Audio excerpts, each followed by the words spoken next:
भारत की शान कहे जाने वाले द ग्रेट खली की जिंदगी की वो कहानी जिसे हम सबसे छुपा कर रखा जा रहा था। एक ऐसा किस्सा जिसमें खली के हाथों एक रेसलर की मौत हो गई थी। रेसलिंग की दुनिया में एक ऐसा दौर हुआ करता था जहां कोई मानने को तैयार ही नहीं था कि ऐसा शख्स जिसे अंग्रेजी का आ भी नहीं आता वो सरहद पार जाकर लोगों के छक्के छुड़ा देगा। लेकिन खली ने जब रेसलिंग की दुनिया में कदम रखा तो इतिहास के पन्नों में हमेशा हमेशा के लिए अपना नाम दर्ज करवा दिया। पर वो कहते हैं ना कि सुबह की रोशनी के बाद रात का अंधेरा देखना ही पड़ता है, और ठीक ऐसे ही अंधेरे भरी दुनिया खली की भी जिंदगी में आई जब इनके हाथों एक रेसलर की मौत हो गई। अब वो कैसे हुई और क्या थी इसके पीछे की पूरी कहानी, चलिए आज की वीडियो में जानते हैं। पर हाँ, उससे पहले हम आपको ये जरूर बताएंगे कैसे दिलीप सिंह राणा ने द ग्रेट खली का सफर तय किया, कैसे एक लोअर क्लास फैमिली में जन्मा लड़का आज दुनिया की तमाम सुख सुविधाओं का आनंद उठा रहा है। 27 अगस्त 1972 की वो तारीख जब हिमाचल प्रदेश के एक छोटे से गांव में दिलीप सिंह राणा का जन्म हुआ।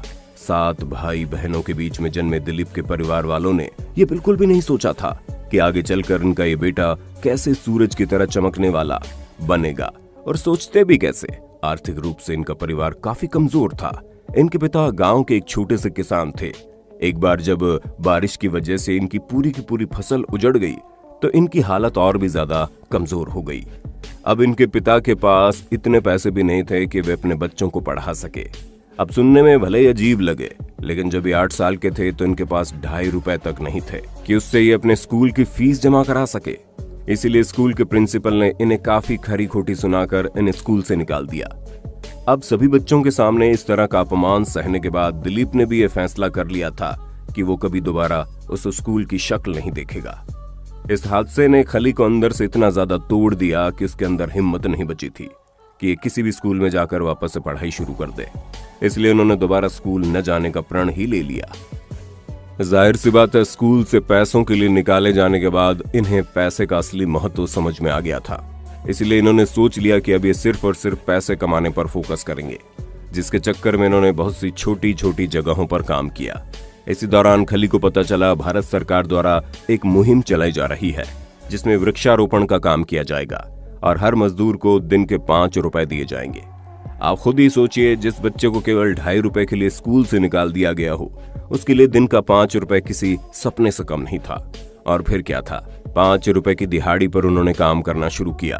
एक तो ये मेहनती बहुत थे, ऊपर से इनके शरीर की बनावट ऐसी थी कि हर कोई इन्हें पहचानता था और अपने पास काम करने के लिए इन्हें ऑफर देता था।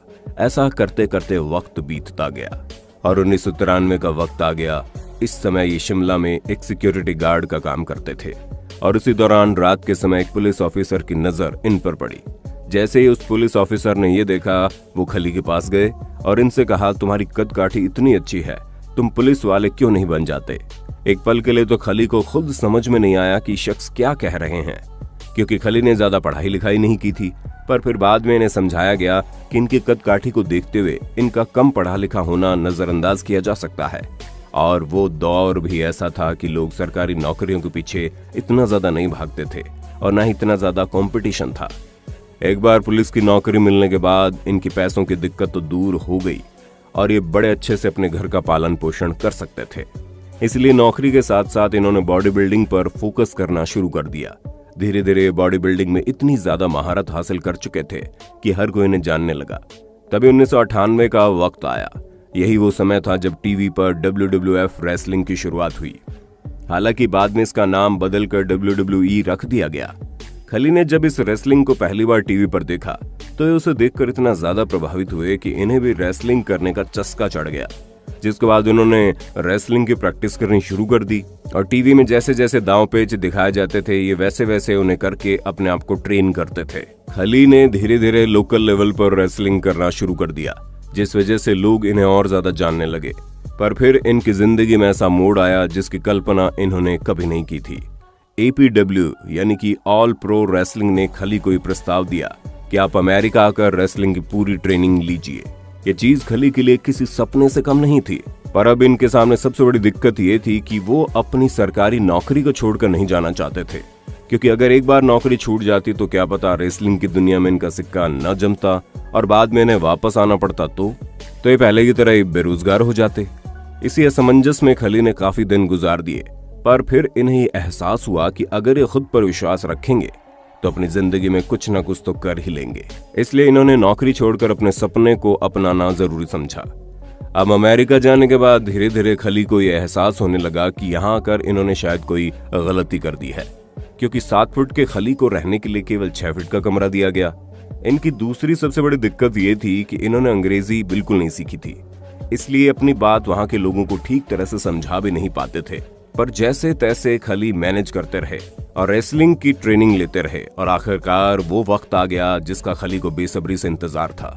साल 2000 में APW द्वारा खली को पहली बार प्रोफेशनल रेसलिंग लड़ने का मौका मिला और इस मैच में इन्होंने ऐसा परफॉर्मेंस दिया कि इनका नाम द जेंट सिंह पड़ गया। इतना ही नहीं, इनकी परफॉर्मेंस को देखते हुए इन्हें WCW में भी शामिल कर लिया गया। दोस्तों, ये उस समय की बहुत बड़ी रेसलिंग कंपनी थी और यहाँ तक पहुंचना हर एक रेसलर का सपना हुआ करता था। पर खली का यह सपना तब चकनाचूर हुआ जब साल 2001 में द ब्रैन ओंग के साथ ट्रेनिंग कर रहे थे। तभी ट्रेनिंग के दौरान ही इन्होंने ब्रैन ओंग को 2 बार रिंग में घुमाया और फिर उस रेसलर के साथ इन्होंने एक ऐसा दांव खेला जिसके कारण उसका सिर मैट से टकरा गया और ब्रैन वहीं गिरकर बेहोश हो गए। बेहोश होने के तुरंत बाद जब उसे अस्पताल पहुंचाया गया तो कुछ ही घंटों में उसकी मौत हो गई। अब दोस्तों, ये बात तो आपको भी मालूम होगी, ये जितने भी रेसलिंग के मैच होते हैं इनकी प्रैक्टिस पहले से ही की जाती है और ये सब कुछ स्क्रिप्टेड होता है। इन सब के बावजूद रेसलर्स को कई सारी चोटों का सामना करना पड़ता है, पर किसी की मौत हो जाना बहुत बड़ी बात थी।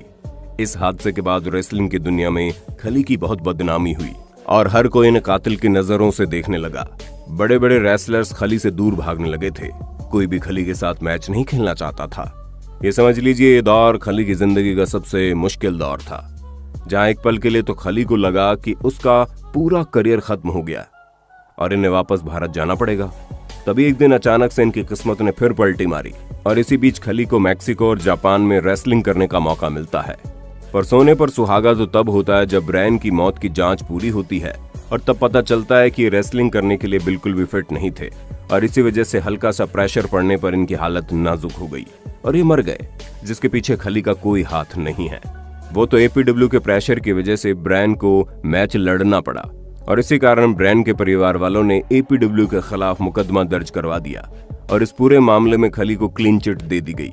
ये खबर अपने आप में बहुत बड़ी थी और फिर वो वक्त आया जिसका इंतजार खली को बरसों से था। आखिरकार WWE ने द ग्रेट खली को साइन कर लिया। जब इन्होंने WWE के लिए मैच खेलने शुरू किए तो फिर रुकने का नाम ही नहीं लिया और लगातार एक के बाद एक मैच में अपनी अच्छी परफॉर्मेंस देकर दुनिया भर में अपनी पहचान बनाने लगे।